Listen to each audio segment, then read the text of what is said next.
मुझे कुछ हो जाए तो सुमित्रा को दूसरी शादी नहीं करनी पड़ेगी। दोस्तों, पिछला पार्ट यहीं से ख़त्म हुआ था। अब देखते हैं आगे। सारी ज़िंदगी मेरी पत्नी विधवा बनकर तो नहीं रह सकती। इससे अच्छा है ये अभी भाई से शादी कर ले। फिर सुमित्रा की सास बोली, यह तू क्या कह रहा है? तेरे जीते जी मैं शादी नहीं करवा सकती। फिर सुमित्रा का पति बोला, इस शादी के बारे में जानकारी बस हमें ही होगी, बाहर वालों को कुछ पता नहीं चलेगा। सुमित्रा के माता पिता से भी पूछ लिया है, वह इस शादी से तैयार हैं, तो फिर कर देते हैं शादी। बेचारे दोनों तन्हाई में तड़प तड़प कर ज़िंदगी बिता रहे हैं।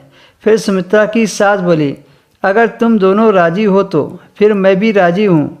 फिर पति ने कहा, सुमित्रा के पापा को बुला लेते हैं और उनके सामने यह बात रखते हैं। मम्मी बोली, ठीक है। उसके बाद सुमित्रा के पति ने सुमित्रा के पिता को बुलाया और उन्हें सब बातें बताई। तो वो बोले कि अगर सुमित्रा को कोई ऐतराज़ ना हो तो मुझे भी कोई ऐतराज़ नहीं है। फिर सुमित्रा के पापा बोले कि मैं सुमित्रा से अकेले में बात कर लेता हूँ। तो इस बात पर सुमित्रा का पति बोला कि मैं भी अपने बड़े भाई से बात कर लेता हूँ।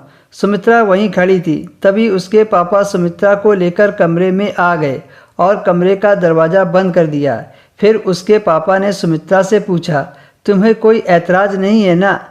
तो सुमित्रा हंसकर बोली कि कुछ गलत करने में किसी को क्या ऐतराज़ हो सकता है। तो उसके पापा भी हंसने लगे कि अब जी भरकर गलत कर लेना। सुमित्रा बोली, उससे पहले आप मेरे साथ गलत कर लो।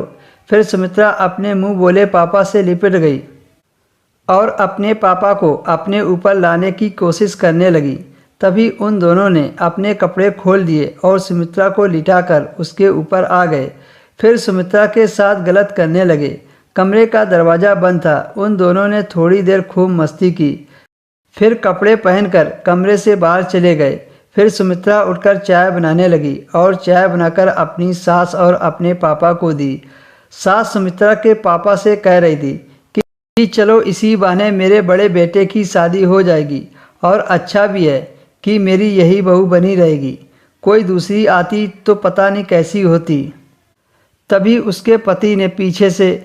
दोस्तों, इसके आगे की स्टोरी आपको नेक्स्ट वीडियो में शेयर की जाएगी।